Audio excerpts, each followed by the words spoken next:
Matchmaker, matchmaker, make me a match. Find me a find, catch me a catch. Matchmaker, matchmaker, look through your book and make me a perfect match. Shall we play a game? Why, yes. I believe we shall. Oh, I got a live one here.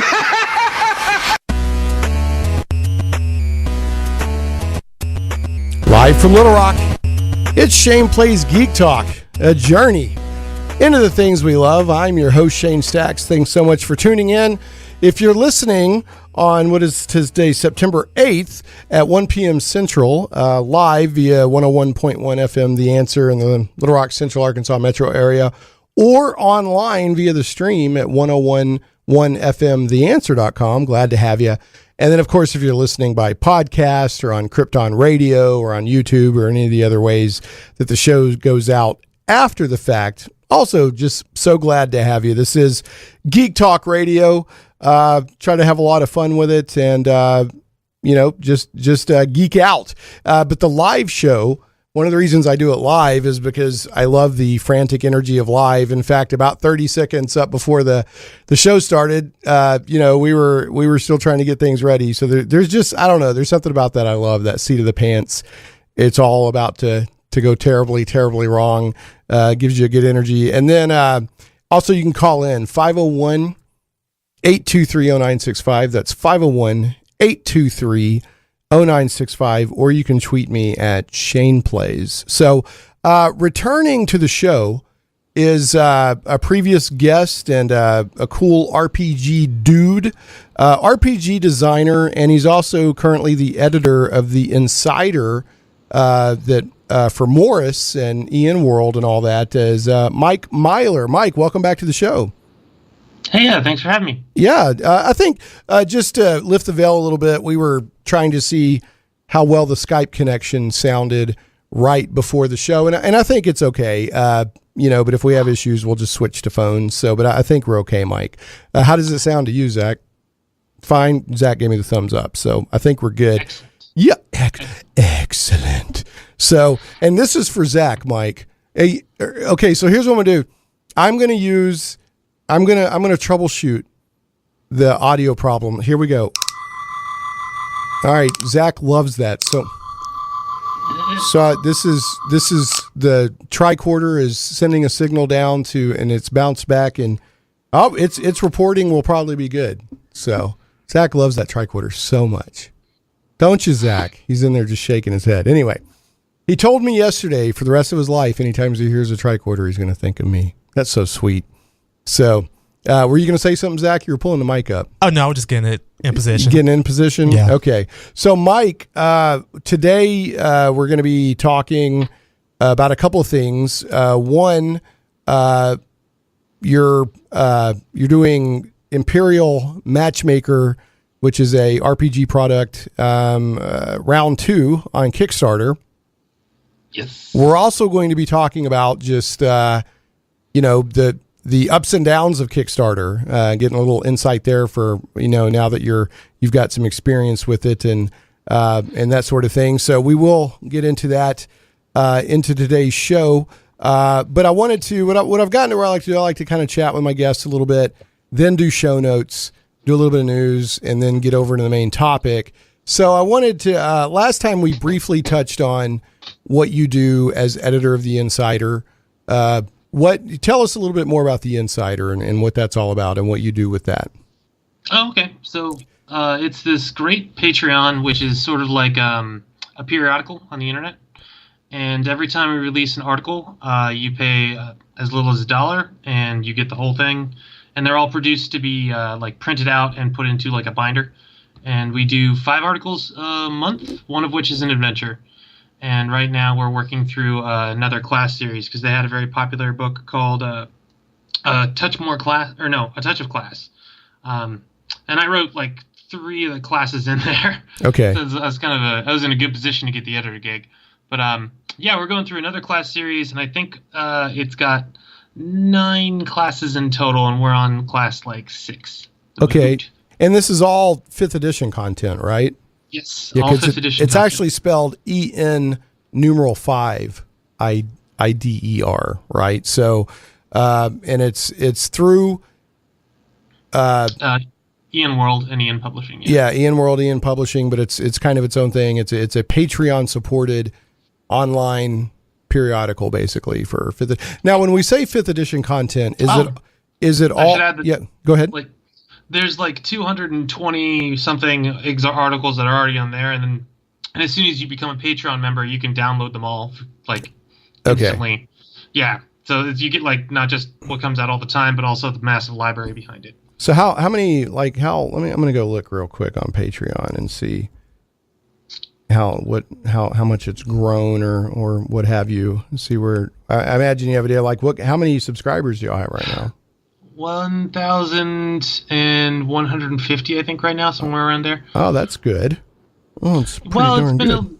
We've taken some hits recently because Patreon's been doing weird things with their accounting and a couple other things, but there you go. We got stuff planned. It should be an upswing near the end of the year. Okay, good. Yeah, Patreon is one of those services sometimes people love to hate. It's like, like when they leave their algorithm or formula or whatever it is alone, and just let people do their thing, everyone's happy. But then they come along and they keep trying to tweak it, and then there's always a big uproar or somehow, and it's just like every time they tweak it, we lose between 50 to 100 patrons. So I'd like crazy. it if they stopped. Yeah, no, I don't understand. It's like, what because I've never once seen Patreon make a change that anybody liked.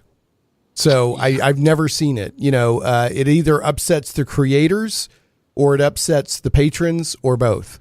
So, yeah, and I don't know their business model. I don't know what's going on behind the scenes.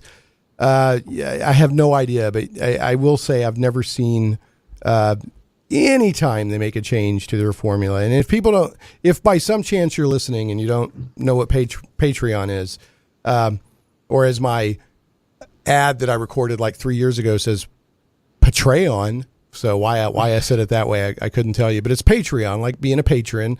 Back in the day, that's how artists lived. They got patrons, and some rich noble or something would support them, and then the nobles or whoever it was, the royalty or whoever, they wanted to support the good artists because then that gave them prestige and all this stuff, and so it's kind of hearkening back to that. Go ahead, yeah.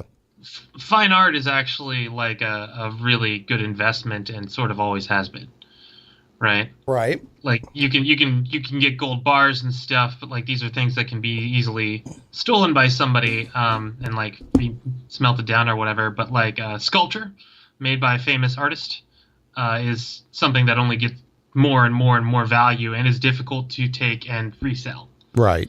Yeah, it's hard to. It can be done, but it's more difficult. So, but I guess with Patreon, what happens is, and I have a small Patreon, and I have a few people that support it, and I appreciate them very much. And over the years, that's really added up. Even though my monthly is not that big, over the years, it's brought a few $100s in, and I really appreciate that because even though I have ads. The ads I run and the sponsors I have for Shane Plays don't cover all the cost. Radio costs more than podcast. So, and I don't ever want to go to where it's like, well, you have to support for me to keep putting it out. And that's not a direction I go, but I do appreciate the Patreon support I get. And it should be noted that Patreon allows you to like be a patron to people without having to be super rich. Oh yeah. Which is cool. Yeah. I mean, you can, a lot of like the Insider or my friend Matt Barton that does Matt Chat or many other places out there or services or people or creators are supported by Patreon. And what happens is you can say, hey, I'm going to give you, it can be set up so that you can say, I'm going to give you X amount a month, or you can say X amount per, like I do mine per episode. Sounds like the Insider is per article. It sounds like maybe. Yeah, per article. Yeah. So, and you can give as little or as much, and a lot of times they'll say, hey, if you give it this level, I'll give you special things, or if we hit this level of support, I'll add whatever and make the whole service or whatever even more interesting. So, and so a lot of creators in recent years have moved over to Patreon as a way to help support themselves. And so what happens is you got all this community built up, and then for whatever inexplicable reason, I don't get it. But again, I'm not in on the meetings at Patreon to know what they're trying to do. They'll come along and they'll tweak the formula of how much information they show, or what they allow creators to show, or how much money they're taking, percentage. They fiddle with it, and there's always this massive upheaval. And I don't know what they're doing. So, but there's a lot of creators that depend on Patreon. So I hope that they don't, mess it up to the point where it no longer works. But I do. Go ahead. Yeah. Well, any company that changes their standards and practices is going to suffer some loss of recidivism, or whatever the right word is. People are going to lose interest in the company a little bit. You lose a couple customers. It just sucks because Patreon has a weird interrelationship between customers and the people that use the service, on both sides of it. So Right. Yeah. It hurts but anyway, let's move on. The point is that, Mike, he's the editor for the Insider. You can get really cool stuff for 5th edition, through the Insider. And I was going to ask, is that are the things that you put out on the Insider for 5th edition, is it all sort of epic high fantasy genre, or do you, what? No, all right. Not. Okay. Yeah. So we're going through an adventure series right now called, Zeitgeist. Okay. Which is, I'd say probably mid-high fantasy steampunk. So that's what the adventure's been for, a while, and will be for a while. And then the other articles change all the time. There's one series I started called Enchanted Trinkets, because I really like 5th edition. And one of the things I don't like about it is that I feel a lot of regret when I give out magic items to players for unforeseen circumstances. It can definitely bite you in the rear. Yeah. Right. So we made a bunch of really cheap magic items that don't do anything one of them is a knife that just perfectly heats stuff up. So you can just cut your own toast or whatever, or melt something on there. Right. And then if you want to break it, you can make it super hot to attack something with fire once, and then it's gone. Okay. But it's a cheap thing. It's 20 gold. So there's a whole series called Enchanted Trinkets that does that. And then it runs the whole gamut. There's even a couple articles just about genre and genre play in 5e, and how to do it as a cyberpunk thing, or as a western, or so on and so forth. Okay, cool. All right. Well, I want to make sure to reserve time to talk about Imperial Matchmaker and the Kickstarter kind of discussion. So I'm going to go ahead and move us on, even though that's actually really interesting to, talking about the Insider and Patreon and all that. I'm going to hit some show notes here, and then we'll talk a little bit with Zach. And then we got a couple of RPG news items, and we'll hit all that before the break. And when we come back from the break, we'll talk about, what's it like to have to deal with Kickstarter, and what do you do when it didn't go the way you wanted, how do you regroup and all of that. So, and then of course we're going to talk about Imperial Matchmaker, which we've actually talked about on the show before, but I think Mike's made some changes, or is, I don't know. We'll find out when we get that later in the show. And of course, that's an RPG adventure that it's sort of an Oriental themed adventure that's set in a setting of Mike's own creation. So, all right. So some show notes here real quick. If you're listening to the podcast version of the show, or on YouTube or Krypton Radio or any of that, the show notes are on shaneplays.com. That's ShanePlays.com. And then last week's show is on the show, it's on the blog. And that was Comic Book Talk, where I just turned on the mic and in my mom's sewing room, because I was out of town, and just talked about comic books for an hour. So, and you talk about last minute, I got my laptop was taking so long to edit that Like you got that file at like 102 last week, right, Zach? Yeah. It was ridiculous, and you still managed to get that in there, so I appreciate that. The podcast does go out in addition to being on the website, on the blog, and all that.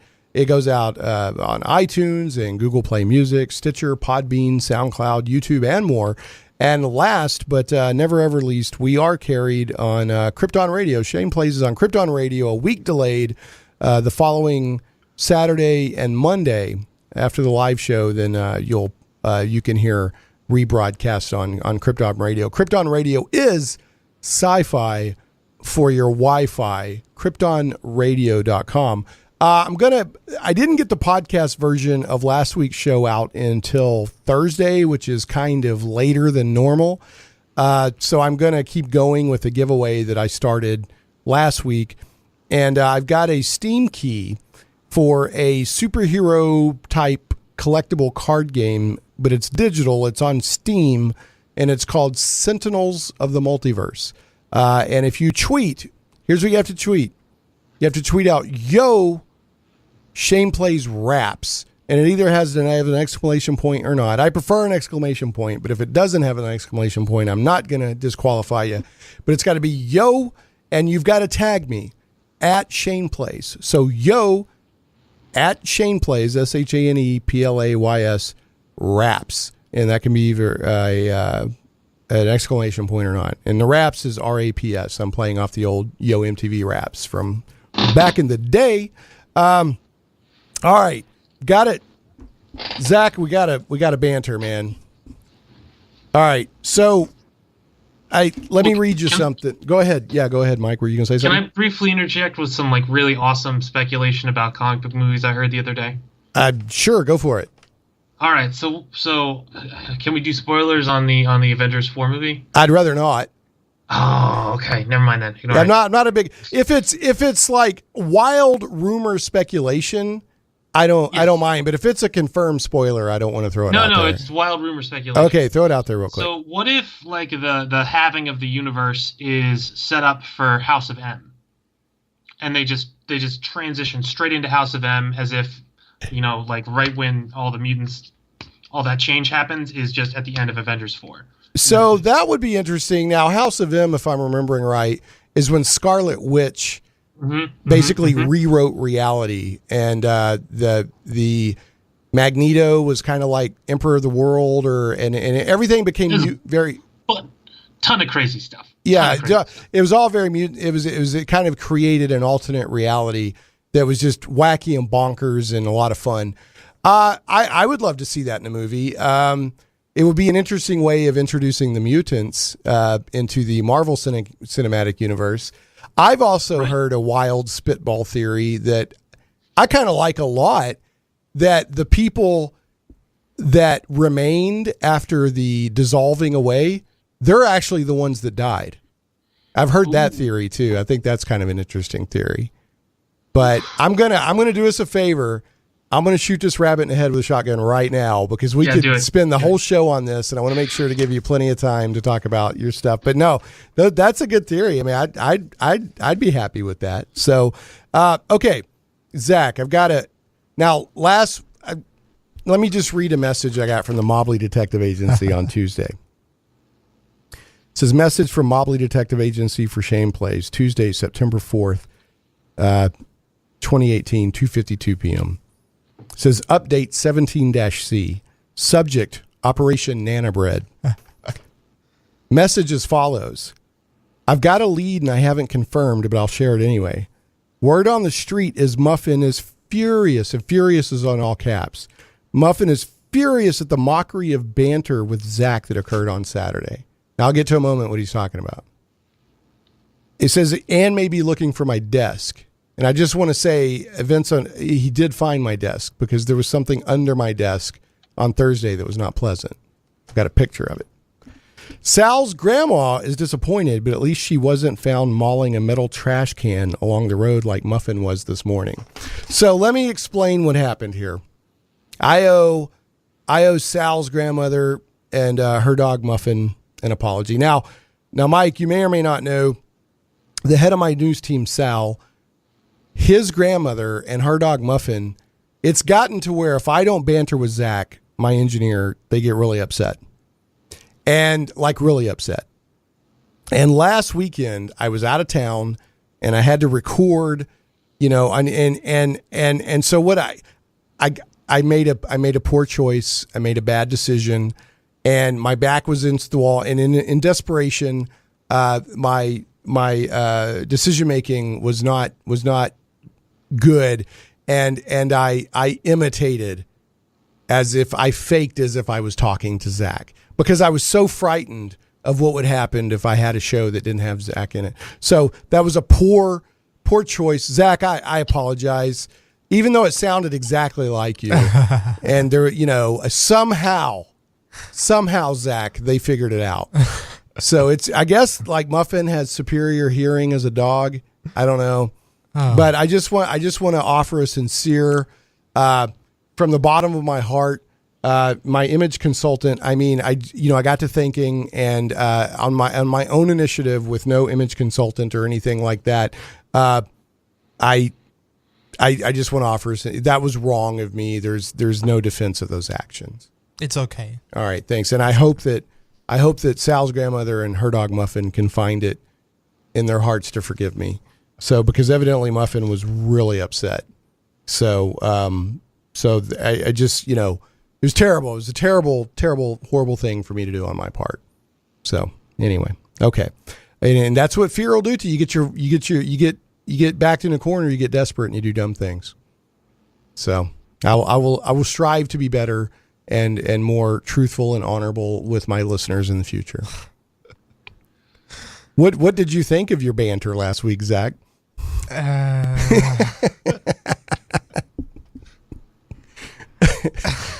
Okay, we'll just move right on. Also, Zach, here's the banter for today.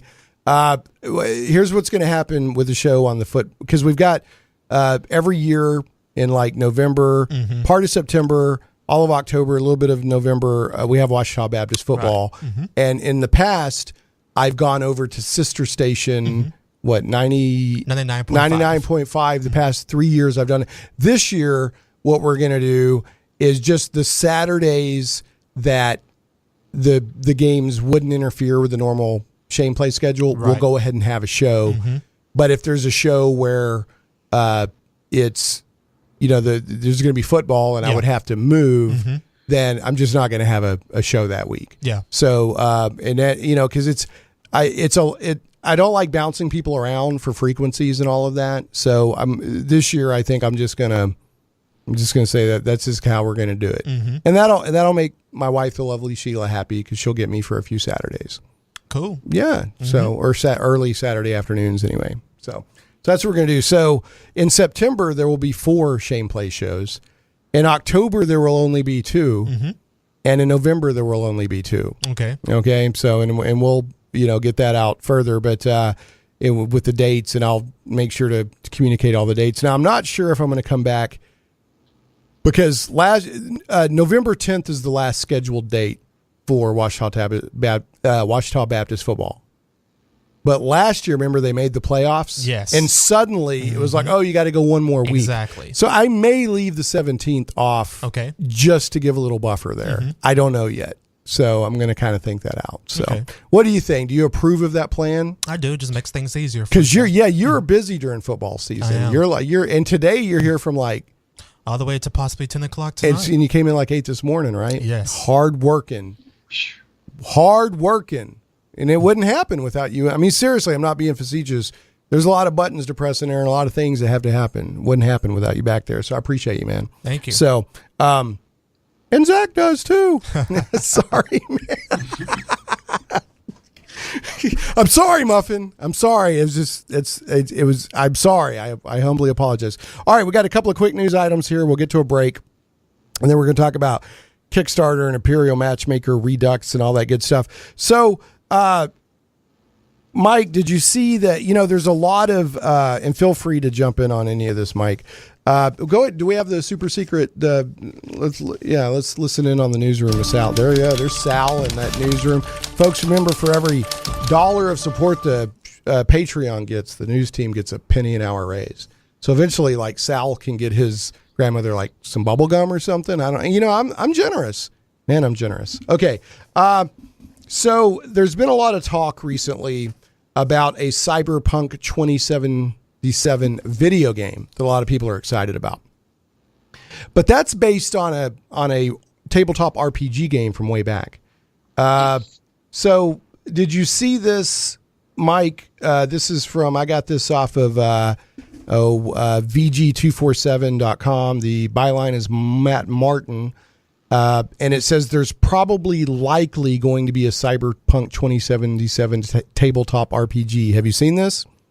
I mean, there already is a Cyberpunk 2077. Evidently, there's going to be like a new one, right? Oh, like they're going to reboot it? Yeah, of course. Yeah, they're always doing that. Yeah. So it says, do you want to play a pen and paper RPG based on a video game that's based on a pen and paper RPG? And it says, since Cyberpunk 2077 was announced, fans of the original RPG have been wondering if there's going to be a game based on the world of the video game. According to Mike Pondsmith, the original creator of Cyberpunk 2020, who's working with CD Projekt on Cyberpunk 2077, there probably will be. So basically, either it'll be a new RPG or some sort of source book with, information on the world of the game. So that'll, I never played Cyberpunk 2020, but I know a lot of people hold it fondly, have a lot of nostalgia for it. Did you ever play the Cyberpunk 2020, Mike? Well, there are 3 editions of Cyberpunk 2020 so far. I have not played any of them. I think I might have browsed through one of them at some point. Although I do have some fun reciprocal news for this. Okay. The guy who made Cyberpunk 2020 was approached by the Witcher people, and they were like, hey, do you want to make an RPG after The Witcher? And he was like, my thing's kind of the future stuff and technology. But his son was like, oh, yeah, I'll totally do that. And so they worked out a deal, and it was agreed upon that the guy from Cyberpunk 2020 wouldn't actually interfere with the making of the Witcher RPG at all. I just didn't. He was like, "This is your project. If you mess it up, it's yours." I got other stuff to do. Right. And his kid nailed it. So oh, cool. I thought it's a fun backwards reversal for one goes from tabletop to RPG, video games. Right. The other one takes a video game. Tabletop. That's great. No, I like that. And man, who was it that they just announced is playing Geralt in Netflix TV series? There's a big name actor who Sean Penn. Henry Cavill. Yeah, Superman. Superman's playing Geralt. Right. Yeah, I wonder if they're going to have legal battles over a CGI beard that'll impact the quality. I don't know, man. These things happen. Crazy things happen. Okay, and then also, and I'm just going to touch on this real quick. I'll put a link in the show notes because for some inexplicable reason I just had to reboot my laptop, and so the news item I had pulled off to reference is not in front of me. The other one I had printed off. I actually stole this from Morris. Well, not stole, borrowed. I was listening to the Morris podcast. I can't remember what the name of the podcast is. It's like EN World. Yeah, EN Talk, EN World, the unofficial RPG podcast. It's a good podcast, folks. I recommend you listening to it. Morris and his co-host Peter do a good job and have a lot of fun with it. But one of the things they talked about in the most recent episode, and I went and looked at it, and you can do a deep dive on this, so I'm not going to go too deep into it. But this guy on GitHub who goes by the username Cyberscribe, he's got this project on GitHub called D20 Data Science, and he uses data science to investigate the mechanics of the world's greatest role-playing game. So 5th edition, it's D5 or D5. It's 5th edition that he's digging into. But man, he's crunching everything and looking at what mechanics from the game really have an effect on the game. He was looking at initiative and other things in combat. And as Morris and Peter were talking, also, one of the things that I think is a big takeaway from this, according to this guy, and it looks like he did a really in-depth, crunching of numbers and statistics and whatnot from 5th edition. The only thing that really makes a true difference in combat in 5th edition is how hard you hit, like your DPS, in other words, if you were talking about it from a video game standpoint, and how many hit points you have. All the other stuff, initiative and this and that and the other AC, blah, blah, blah, that doesn't over time really make that big of a difference. That's according to this guy. So I'm sure there's a lot of data science minded people out there that like to crunch these kind of statistics, and I'll let them dig in there and if they want, but the link will be on the show notes, and it's really deep. I mean, by talking on combat is not the only, it talks about crit rules and this and that. I mean, there's a lot of stuff he goes into. So it's D20 data science investigations into the mechanics of the world's greatest role-playing game, Cyberscribe on GitHub. So, and the link will be on the show notes. So do you like crunching that kind of stuff, Mike? Is that interesting to you?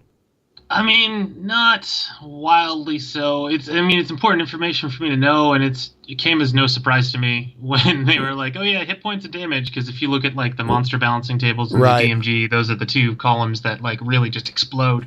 Right. Although I would make an honorable mention, there's a guy who runs the Blog of Holding. Yep. It's called the Blog of Holding, and he did an analysis and broke down the numbers as well, and he's got his own like chart with different values. So like some stuff's measured by like saving throw bonuses. Okay. But yeah, I've started to use that and the chart from the DMG whenever I'm balancing stuff for EN5ider or personal projects and stuff. Okay. And then average out what the two come up with. Groovy. Okay, well, I'm going to move us on to a break so that we can get back and talk about your stuff. So folks, throw a love at a sponsor here. Let's see here. The comic book lovers, head to Michael Tierney's local comic book stores for the newest books on the shelves, plus a fantastic selection of back issues. Visit the comic book store on Treasure Hill Road in Little Rock and Collector's Edition on JFK Boulevard in North Little Rock. And don't forget to click on over to thewildstars.com. Michael Tierney knows comics. In addition to being in business for nearly 4 decades and publishing his own comic book series, The Wild Stars, for almost as long, and still going, he has written multiple columns for comics magazines, is an Overstreet Price Guide advisor, and he's also the author of the wildly successful, high-quality 4-volume labor of love, The Edgar Rice Burroughs 100-Year Art Chronology. Remember, for all of your comic book needs, with friendly service, make sure to visit the comic book store on Treasure Hill Road in Little Rock, Collector's Edition on JFK Boulevard in North Little Rock, and thewildstars.com to learn more. Tell them Shane Place sent you.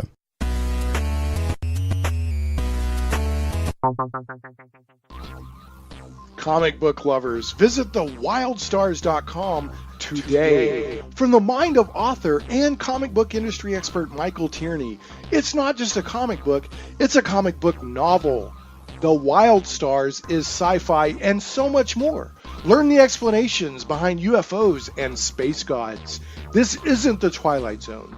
This is the region of the Milky Way galaxy known as the Wild Stars. We guarantee you've never read anything like it. The complete comic book novel took 20 years to tell, with one reviewer noting, the story of the Wild Stars stretches ambitiously across space and time, from small-town murders to the destruction of planets, with every event given multiple layers of meaning. If you haven't read The Wild Stars, you're missing out. Visit thewildstars.com today. The die is cast. Plunge into worlds of fantastic adventure where dragons lie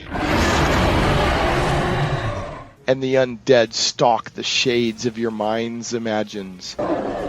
Where creatures of legend plunder wealth through the horror of their passage. Monsters grim and foul hold the ecstasy of gold and the renown of glory. All this and more awaits you and your friends in the unlimited, fantastic world of the Castles and Crusades role-playing game from Troll Lord Games. Visit your friendly local game store or trolllord.com to get your copy today. A rules-light, adaptable game that has stood the test of time. 12 years in constant publication with no new additions. Castles and Crusades is the original, easy-to-play attribute check system. Join us and unleash your imagination. Visit your friendly local game store or trolllord.com to get your copy of Castles and Crusades today.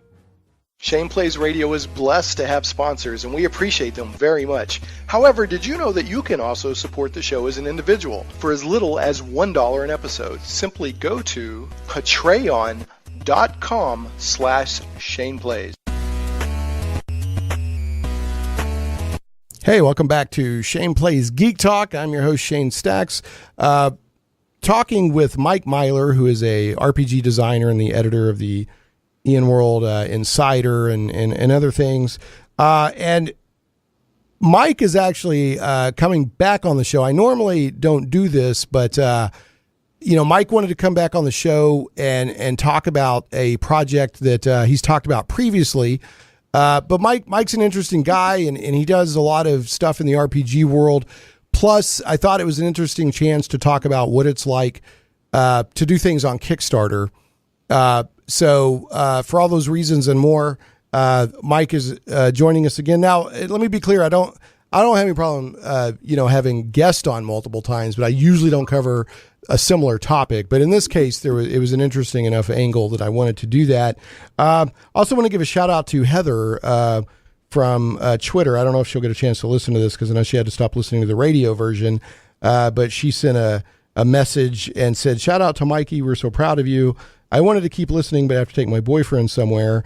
Keep kicking blank. Great show, Shane." And so Heather, I really appreciate that. All right, Mike, we got roughly 20 minutes here. So tell me what's the newest on Imperial Matchmaker, which is that really cool kind of 5e adventure you're doing. Well, so we ran that one Kickstarter back in March, and around halfway through, there was a good chance it wasn't gonna fund successfully, right? So I closed it, and I was like, I'm gonna retool this and figure out what went wrong and come back to Kickstarter later. And in that time, I took one of the books I wanted to make for it, called Trade War, and I finished it.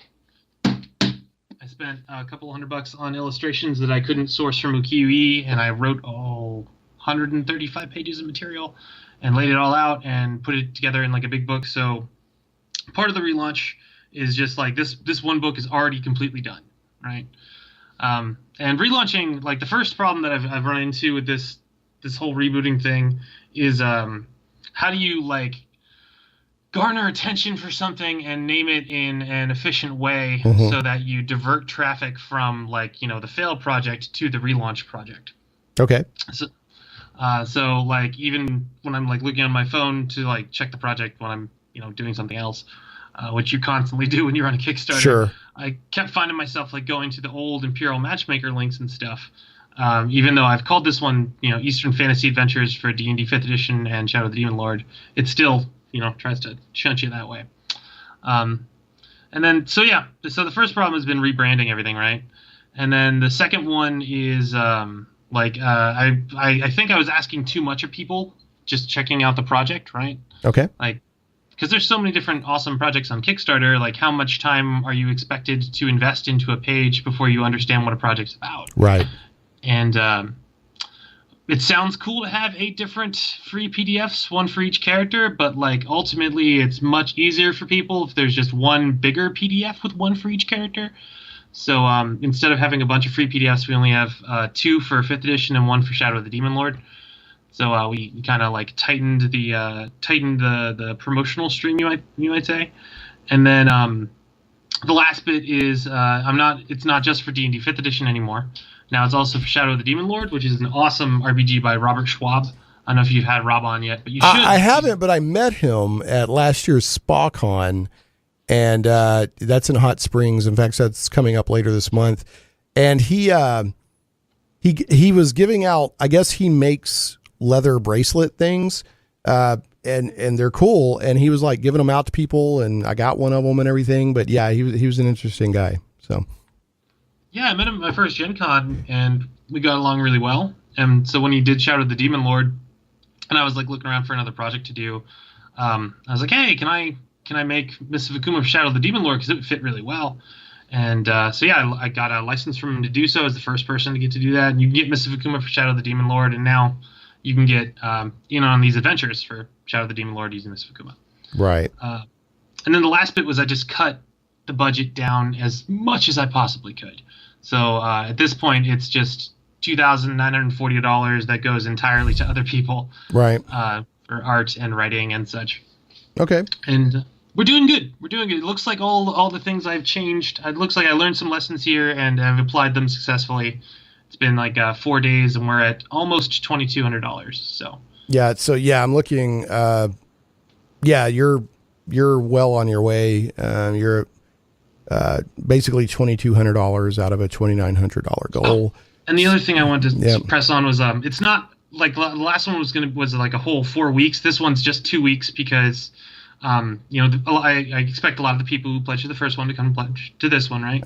And the momentum for it has already kind of petered out earlier because I had canceled the original project. So like trying to stretch the remaining momentum out into 4 weeks would be a fool's errand, Right. Well, okay. Yeah. So you just felt that there wasn't any benefit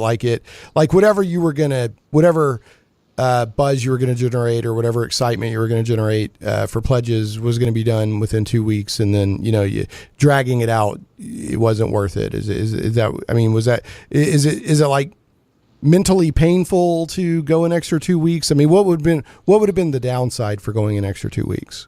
Well, if you had already pledged to the original Kickstarter, then you were probably already in it for 2 weeks, right? Right. So like dragging that out into 6 weeks after that long period in between, it would have been a kind of a disservice to them. Okay. Right? All right. So you basically, I'm not trying to put words in your mouth. I'm trying to clarify. It almost sounds like that you have made a second campaign and expanded it. It's not but it's basically to deliver for the people that were interested the first time. Absolutely. That's what I'm hearing. Okay. And more people, because Shadow of the Demon Lord's a part of it now. But I definitely want to fulfill the expectations and such of the first crowd. Okay, folks. well, that's respectable. So what I'm looking at is the original Kickstarter campaign from a few months ago, several months back, was Imperial Matchmaker, and now you have Imperial Matchmaker and Trade War. Two different adventures, both of which are set in the Mists of Akuma campaign setting, and now they work for both 5e and Shadow of the Demon Lord. Is basically what this campaign is. Now, I want to remind people. I'm pretty sure if I remember from talking with you last time and just my RPG knowledge in general, Mists of Akuma was a successfully crowdfunded setting, correct? Back in 2016, yes. 2016. So one of the things we touched on briefly last time you were on, and we didn't go too deep into it, was I've heard the conventional wisdom is that for whatever reason, no matter how amazing an adventure is, they don't crowdfund like other RPG products. I mean, do you still think that's true, or I mean, do you think that that's true, or do you think that it just depends on how you do the campaign, or what are your thoughts on that? It's much easier to sell a product that more people can easily use. So, the more specific you get, and adventure is pretty specific. An adventure set in a specific campaign setting is even more specific. The narrower the customer base is, right? Right. I guess unless it's like I guess an RPG with like a really strong, a small but very strong following that doesn't get many new adventures, maybe they would go nuts over it. You know what I'm saying? I know that there was an adventure recently for GURPS Dungeon Fantasy, and there's nobody putting adventures out for that at all. So they're like, did Dungeon Fantasy. Yeah. It's basically what it is it's GURPS. With GURPS, as you know, if GURPS is an erector set, right? And you build whatever setting you want and all of that. And all they've done is they've taken and made, it's like an out of the box dungeon crawl fantasy game, using GURPS. Right. So they've done all of the spreadsheeting and, figuring out which advantages and disadvantages apply and all that stuff. And it's just it's okay. GURPS Dungeon Fantasy. So, but anyway, so tell us a little bit about Trade War. What is Trade War about? Well, Trade War, so Mists of Akuma already had 6 adventures printed for it, but they were they're all small, and for me small is like 40 pages, 50 pages, 60 pages. And as I was going through them, because a lot of them just sort of like forced their way out of my brain very quickly, I I realized like, oh, this one's for 3rd level characters, this one's for like 6th level characters, this one's for 8th level characters. I could, as I write more of these, I could like fit these in between and have like a sequence going on. And Trade War is the way to connect all of those sequences together. So it's 338 pages, and only 150-ish of those are new pages. The rest of them are just pulled from the other adventures. So like, it's an adventure path as opposed to a single adventure. And inside the adventure path are the 6 existing ones, and then connected material to take you from one to the next. Okay, so in your usage of, I mean, do you see is an adventure path a synonym for a campaign the way you're using it, or yeah, or I mean, like, it's a little bit more modular than a campaign, but yeah. Okay, yeah, because like what Pathfinder does is they do adventure paths. Their campaigns made up of 6 modules, so so it's a campaign, but you only have to play whatever, like you said, it's modular. You could play whatever module or as many or as little of the modules as you want. Whereas D&D doesn't really do that. They're like, here's a big here's your big campaign. So when you said you already had 6 adventures published, and you bring, like, you're in the Pathfinder style of well, Trade War is in the Pathfinder style. Imperial Matchmaker is more in the 5e style. So it's like one giant mega adventure that happens in just one place, the Imperial capital of Senbao-Shi, this giant metropolis. Okay. And although it does take a book from the Pathfinder pages, because there's a companion book that if you get Imperial Matchmaker for 5e, you get, and it's got pre-generated characters, and these are like the Mists of Akuma iconics. Right, characters that are like emblematic of the campaign setting, and they have subplots written into the giant adventure. I took the idea of iconics from Pathfinder for Imperial Matchmaker. Are there any pandas? Oh my god! You know what? I don't think I have any pandas. I have a lot. There's like 27 races and sub races, and I don't think there's a panda. Well, here's what because if I remember right.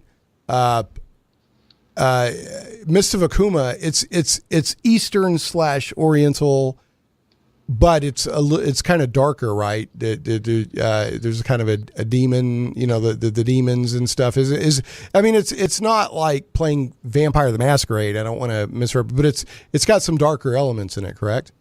Yeah, it's Eastern fantasy, noir, steampunk in that order. And actually, if you grab any of the free PDFs on the Kickstarter page, there's like a sidebar at the very beginning that explains this is how you take out the steampunk if you really don't want steampunk in Mists of Akuma. Okay. Well, I guess what I was saying is you could have, as an enemy, you could have a demon panda. I'm just saying, if it's not too late, maybe you could make that a stretch goal. You got 10 days left, right? You could just demon panda stretch goal. You know what? Man, I'm just floating that up there. We could put a pin in that and come back to that later. We it's just a thought. It's just a thought, Mike. So no, yeah, it's now that I am reflecting on it, I can't believe I don't have any kind of Ursine player option. It's because when World of Warcraft introduced pandas, the whole lid blew off of World of Warcraft when they put pandas in. So hey, I got to give some quick love to a sponsor, and then we'll get back to talking about Mists of Akuma and your campaign and everything. So speaking of RPGs and whatnot, some goblins are your friends. Game Goblins is Central Arkansas's premier retailer of Magic the Gathering, Warhammer 40K, board games, card games, RPGs, miniatures, and hobby accessories. Call Game Goblins at 501-224-GAME or visit them online at gamegoblins.com. Conveniently located at 1121 South Bowman, right on the corner of Bowman and Canis in West Little Rock, and staffed by friendly employees, Game Goblins has expanded their store size, and there's plenty of room for exciting inventory and tables for play space. You'll like that space because Game Goblins has gaming events every day of the week. For all your gaming needs, I heartily recommend Game Goblins. Make sure to check out their customer loyalty program that rewards you based on your actual purchases. Game Goblins earns your business and keeps it. Also, they have an adult game night tonight, which it's not an out of control frenzy or anything like that. It's just, I think you have to be 21 or older to get in, and if somebody wants to bring in a beverage of choice, they're allowed. But it's not rowdy and out of control or anything like that. So for all your gaming needs, I already said this, didn't it? Game Goblins earns your business and keeps it. First time customers mention Shane Plays and receive $10 off of your purchase of $50 or more. Tell them Shane Play sent you. So, okay. So back to Mike. We've got, about 5 minutes, Zach? What are we looking at? Yeah, we got about 5 minutes left in the show. 6 minutes left in the show. I wanted, Mike, if you want, I wanted to give you a chance to remind people about your website and what kind of content they can find there, if you wanted to. Yep. Absolutely. My website is very easy to find. It's MikeMyler.com, MYLER. On it, you can find all kinds of stuff. There's a really crazy, if you want to play like a modern gritty Muppet D&D game, I got rules for that. I got a Warhammer 40k hack. I got a Star Wars hack. Right now, I'm doing a series that shows you how to use the D&D 5th edition core rules in Mists of Akuma to make all of the characters from the first 2 Mortal Kombat games. Yeah, I mean, I have not met anyone who has had a hard time finding something cool on my website. Yeah, I really like what you do. And it's stuff like that, I was like, oh, yeah, I want to talk to Mike again. I'm going to go to your website right now. You've got, you'll do like characters from all kinds of different genres and properties, and you'll show how to convert them into. Today's Goro. Hey. Yeah, it's Goro from Mortal Kombat. Then you've got, I've seen you do superheroes. You've got Jareth the Goblin King from Labyrinth. You've got a Caledonian boar. You've got an ancient Greek soldier. Yeah. Sunday, it's been D&D Ancient Greece for a while. Yeah. It's going to finish up in October. And you, Morty for D&D 5e, Rick Sanchez for D&D 5e. Have you read the Rick and Morty comic book yet? Versus Not D&D? yet. I need to. Yeah, it's pretty. It's as offensive as you would expect, but it's also got a deep love of D&D in it. So it's irreverent and all that, but it's got a true love of D&D in it. So but it's what you would expect from Rick and Morty. So then you got Muppets in D&D 5e. You got is that Bert with a sniper? Come on. Yeah. So I saw this dude named Dan Lucivi. He did this series called The Streets, and they are all amazing. And that's where I got the idea to start doing all that. All right. I also wanted to, if I remember right, for a while on EN World, you were like taking mythological figures. You were like, and here's Merlin. Oh, every Monday. Yeah. Every Monday. And what I like about those, people need to check them out. You don't just throw the stats out. You explain why you did it that way. And you're like, here's the Merlin that I'm researching, and here's why I, did it. And so it's really good insight into character design and using existing RPG rules to try to achieve what you want to achieve. So, all right. So we got a couple more minutes here before I have to wrap us up. Is there anything else you want to tell? We're talking about Eastern, Mike's Kickstarter's Eastern Fantasy Adventures for D&D 5e and Shadow of the Demon Lord. Or you can just search for Mike Myler on Kickstarter and find, his campaigns. You get 2 adventures. One of them is a adventure path. One of them is just one big, huge adventure. And they're both of them are for 5e and also for Shadow of the Demon Lord. Did you want to add anything to that? Only that you can get free stuff on the page now to see whether or not you're down for it. All right. There's a world primer for D&D 5e and a world primer for Shadow of the Demon Lord, and then I think like a 50-page, 60-page free PDF with the iconics. Okay, and all right, and as little as $15, you can get in on it. There is a pledge level at 15. The first pledge level that gives you both is what? Where's the pledge level that gives you 30? For $30, that's the pledge level that would give you both, but there's multiple choices and options before you get to that level and after as well. So, very cool, man. Thanks for coming back on. I'd love to have you on again sometime. I'm having, in 2 weeks, Morris is coming on to talk about his Judge Dredd. RPG. I got my fingers in there very lightly. Yeah, cool. Yeah. Well, it looks pretty neat stuff. So I got to wrap us up now. We got about a minute left. I got Mike. Thanks again for coming on, folks. That's Eastern Fantasy Adventures for D&D 5e and Shadow of the Demon Lord. So if you're interested in Imperial Matchmaker before, and disappointed, Mike has gone out of his way to give you another chance, and you can get other stuff too. So if you want, but I got to do this to you, Mike. It's the bad joke of the week. Are you ready? I'm ready. All right. You'll probably get this one if you had enough time to think about it. I may not give you enough time. Why did the Sarlacc spit the Wookiee out? Oh, because he was chewy. He was too chewy. He was a bit too chewy. That's right. Ding, ding, ding. That's right. We got to come, Zach. We got to come up with some kind of prize for the guest who answer the. We got a whole minute left. Oh man, Widgets, I'm gonna find another bad joke. Reward with widgets. Yeah, I'm gonna reward you with another bad joke. So here we go. All right, so here we go, Mike. What's the difference between a hippo and a Zippo? I'm not sure about that one. One is really heavy, while the other is a little lighter. Oh, okay, that's pretty good. He says politely. So I was thinking when you said Zippo, for some reason in my head I was thinking a zipper, and I was like, oh, right, yeah, that makes sense. Yeah, I was like, what? That doesn't make any sense. All right, man, I'm going to go ahead and wrap us up. Mike, thanks again. It looks like you're going to fund this one, so I look forward to seeing you get this content in the hands of eager gamers everywhere, folks. We'll see you next week when we're going to have the producers of the Hot Springs International Horror Film Festival on next week on Shane Plays.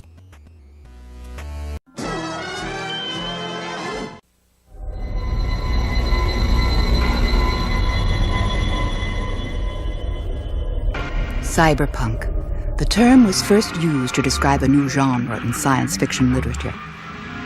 Cyberpunk. It was inaugurated with the publication of William Gibson's Neuromancer, winner of the Hugo, Nebula, Locus, and Philip K. Dick Awards.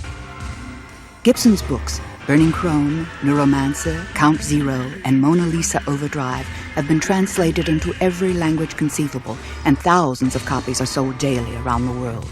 The success of these books has generated spin-offs such as a graphic novel and a computer role-playing game.